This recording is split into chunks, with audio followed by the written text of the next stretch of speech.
വളരെ എളുപ്പത്തിൽ മിനിറ്റുകൾ കൊണ്ട് തയ്യാറാക്കാൻ പറ്റിയ ഒരു കിടുക്കാച്ചി ഐറ്റമാണിത്. ഫൂട്ടാൻ റെസിപ്പിയായ എഗ് എമദാച്ചി. ഇത് ബ്രെഡിൻ്റെ കൂടെ മാത്രമല്ല, നാനോ കുബൂസോ റൈസോ എന്തിൻ്റെ കൂടെയും മാച്ചായിട്ട് പോകും. ആ സോസൊക്കെ ഒരു തുള്ളി പോലും ബാക്കി വെക്കാതെ കുട്ടികൾ കഴിച്ചോളും. അവരുടെ പ്രിയപ്പെട്ട ടേസ്റ്റിലാണിത്.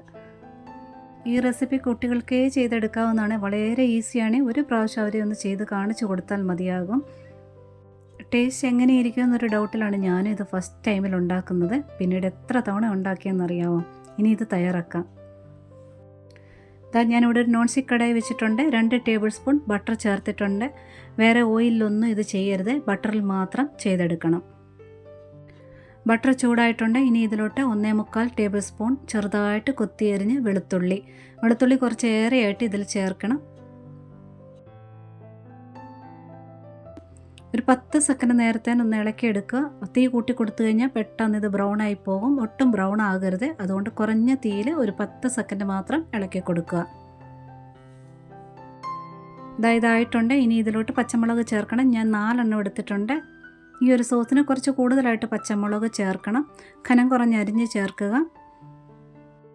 കൂടെ തന്നെ ഒരു മീഡിയം സവാളയുടെ 1/4 ഭാഗം മാത്രം, വളരെ കുറച്ച് മതി, കനം കുറഞ്ഞ് അരിഞ്ഞ് അതും ചേർക്കുക.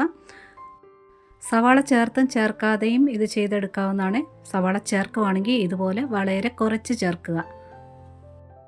സവാളയും പച്ചമുളകും ചേർത്തതിന് ശേഷം ഒരു 15-20 സെക്കൻഡ് നേരം മതിയാകും. കുറഞ്ഞ തീ തന്നെ ഇട്ട് ഒന്ന് ഇളക്കിയെടുക്കുക. വെളുത്തുള്ളി ശ്രദ്ധിക്കണം, ഒട്ടും ബ്രൗൺ ആയി പോകരുത്. പിന്നെ പച്ചമുളകിന് എരിവാണെന്നുണ്ടെങ്കിൽ എണ്ണം കുറയ്ക്കരുത്. ഒരു 4 പച്ചമുളകെങ്കിലും ചേർത്തിരിക്കണം. പച്ചമുളകിൻ്റെ ടേസ്റ്റ് ഈ സോസ് നല്ലവണ്ണം വരണം. ചെറിയ ഒരു എരിവും വരണം. അപ്പം നിങ്ങൾ എരിവ് കൂടുതലുള്ള പച്ചമുളക് എടുക്കുന്നെങ്കിൽ ഒരു 2 പച്ചമുളകിൻ്റെ കുരു മാറ്റിയതിന് ശേഷം കനം കുറഞ്ഞ് അരിഞ്ഞ് ചേർക്കുക. അതായിട്ടുണ്ട്. ഇനി 1/2 കപ്പ് വെള്ളം ഒഴിക്കുക. വെള്ളം ഒന്ന് തിളച്ച് വരട്ടെ.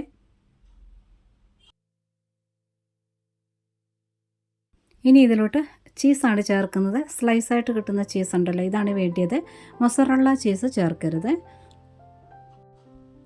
ഞാനിവിടെ ഒരു 3 ഷീറ്റ് ചേർക്കാൻ പോവാണ്. ഞാൻ എടുക്കുന്ന 3 മുട്ടയാണ്. കുറഞ്ഞത് 3 ഷീറ്റ് ചേർക്കുക, ഇല്ലെങ്കിൽ 4 എണ്ണം ചേർക്കുകയാണെങ്കിൽ കുറച്ചുകൂടി ക്രീമി ടേസ്റ്റ് ആയിരിക്കും. 4 എണ്ണമെങ്കിലും ചേർക്കുക നിങ്ങൾ ഫസ്റ്റ് ടൈം ഉണ്ടാക്കുന്ന സമയത്ത്. തീ ഒരു മീഡിയം ഫ്ലെയിമിൽ കിടന്നോട്ടെ. ചീസ് തന്നെ അത് മെൽറ്റായി വന്നോളും. പച്ചമുളക് ഇതുപോലെ കനം കുറഞ്ഞ് അരിഞ്ഞ് ചേർക്കുകയാണെങ്കിൽ നമ്മൾ കഴിക്കുന്ന സമയത്ത് അതൊന്നും നുള്ളിപ്പെറുക്കി കളയരുത്. അതോടെ ചേർത്ത് കഴിക്കണം. അതാണ് അതിൻ്റെ ടേസ്റ്റ്. നിങ്ങളുടെ പാകത്തിന് ഉപ്പുണ്ടോ എന്ന് ചെക്ക് ചെയ്യുക. ഇതിൽ ബട്ടറിൽ ഉപ്പുണ്ടായിരുന്നു, ചീസിൽ ഉപ്പുള്ളത് കാരണം എനിക്കിത് പാകമാണ്. ഞാനിതിൽ ഉപ്പ് ചേർക്കുന്നില്ല. ചീസെല്ലാം നല്ലോണം ഉരുകി വന്നിട്ടുണ്ട്. നമ്മൾ ആ ചേർത്ത വെള്ളത്തിൽ നിന്ന് ഒരല്പം വെള്ളം വറ്റുക, അത്രയും മതി. അതായത് ഒരു സോസ് പോലെ കുഴഞ്ഞ് വന്നാൽ മാത്രം മതി. ഒത്തിരി അങ്ങ് വറ്റിക്കുകയും ചെയ്യരുത്. ഒന്ന് മെൽറ്റായി കിട്ടിയാൽ മാത്രം മതിയാകും. ആ സമയത്തിനുള്ളിൽ തന്നെ ഒരല്പം വെള്ളം വറ്റും, അത് മതി.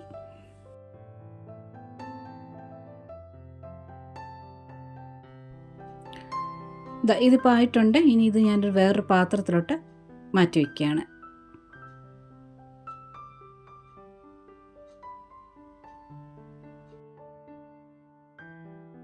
വീണ്ടും അതേ പാൻ തന്നെ വെച്ചിട്ടുണ്ട്. ഒരല്പം ബട്ടർ ചേർക്കുക, ഒന്ന് സ്പ്രെഡാക്കി കൊടുത്തിട്ടുണ്ട്. ഇനി ഇതിലോട്ട് മുട്ട ചേർക്കാം. ഞാനിവിടെ 3 മുട്ടയാണ് ഉപയോഗിക്കുന്നത്. 3ഓ 4ഓ ചേർക്കാം. ഈ ഒരളവിൽ 4 മുട്ടയാണ് ചേർക്കുന്നെങ്കിൽ സോസിനകത്ത് ചേർത്ത് ചീസ് ഷീറ്റ് ഉണ്ടല്ലോ, അത് 4 എണ്ണം ചേർക്കുന്നത് ഏറ്റവും നല്ലതായിരിക്കും. തീ ഇനി ഒത്തിരി കൂട്ടി കൊടുക്കരുത്. ഒരു മീഡിയം ഫ്ലെയിമിലിട്ടിട്ട് ആ മുട്ടയുടെ വെള്ള ഒന്ന് വെന്തോട്ടെ. മുട്ടയ്ക്ക് മാത്രമായിട്ട് ഒരല്പം ഉപ്പ് സ്പ്രെഡ് ചെയ്ത് കൊടുത്തിട്ടുണ്ട്. അതുപോലെ 2 നുള്ള് കുരുമുളക് പൊടി, വളരെ കുറച്ചിട്ടാൽ മതി, അതുകൂടി ഒന്ന് സ്പ്രെഡ് ചെയ്ത് കൊടുക്കുക. ഈ ഒരു സ്റ്റെപ്പ് ചെയ്യുമ്പോഴെങ്കിലും നിങ്ങൾ നോൺ സ്റ്റിക്ക് പാന് ചെയ്യാൻ നോക്കണേ.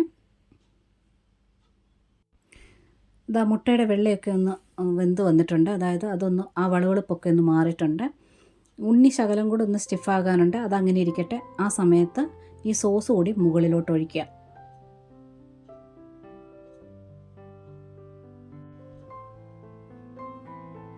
എല്ലാ ഭാഗത്തും ആകുന്ന രീതിയിലൊന്ന് ഒഴിച്ച് കൊടുത്തിട്ടുണ്ട്.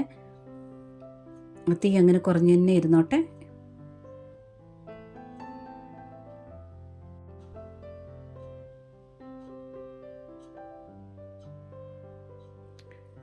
ഇനി ഒരു 2 മിനിറ്റ് നേരത്തേന് കുറഞ്ഞ തീയിലിട്ടൊന്ന് മൂടി വയ്ക്കാമേ. ഒന്ന് ആ ചീസിൻ്റെ ഫ്ലേവറൊക്കെ ഒന്ന് മിക്സ് ആയിക്കോട്ടെ. ഇനി ആ മുട്ടയുടെ ഉണ്ണി ഉണ്ടല്ലോ കുറച്ചൊന്ന് ഹാർഡായിക്കോട്ടെ, ഒന്ന് വെന്ത് വന്നോട്ടെ. അതായത് ഒത്തിരി അങ്ങ് കട്ടിയാകണ്ട, ഒരു ബുൾസൈ പരുവത്തിലെടുക്കാം. അഥവാ മുട്ടയുടെ ഉണ്ണി കുറച്ചുകൂടി വെന്ത് കിട്ടണമെന്നുണ്ടെങ്കിൽ കുറച്ച് സെക്കൻഡ് കൂടി മൂടി വയ്ക്കാം. അതിന് കുഴപ്പമൊന്നുമില്ല. നമുക്ക് നമ്മുടെ തൃപ്തിക്കനുസരിച്ച് മുട്ട വെന്ത് കിട്ടിയാലല്ലേ കഴിക്കാനൊരു ഇഷ്ടം തോന്നുള്ളൂ.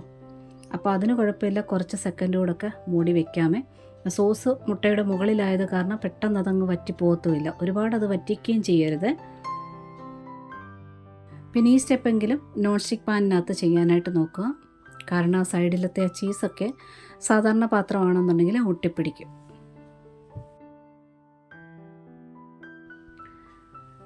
ഇതാ ഇപ്പം മുട്ടയെല്ലാം പാകത്തിനായിട്ടുണ്ട്. അതായത് എൻ്റെ പാകത്തിനുള്ള രീതിയിൽ മുട്ട വെന്ത് വന്നിട്ടുണ്ട്.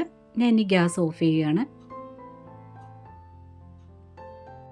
നിങ്ങളിതിൽ പച്ചമുളകിൻ്റെ എണ്ണം കുറയ്ക്കരുത്, 4 എണ്ണമെങ്കിലും ചേർത്തിരിക്കണം. പച്ചമുളക് ഈ സോസിൽ നല്ലൊരു ഫ്ലേവർ കൊടുക്കുന്നുണ്ട്. അപ്പം എണ്ണം കുറയ്ക്കാതിരിക്കുക. എരിവ് കുറയ്ക്കാനായിട്ട് കുരു 2 എണ്ണത്തിൻ്റെയെങ്കിലും കുരു മാറ്റിയിട്ടിട്ട് ചേർത്താൽ മതി.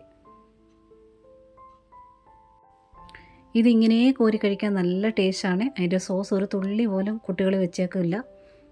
അവർക്ക് ഭയങ്കര ഇഷ്ടമുള്ളൊരു ടേസ്റ്റിലാണിത്.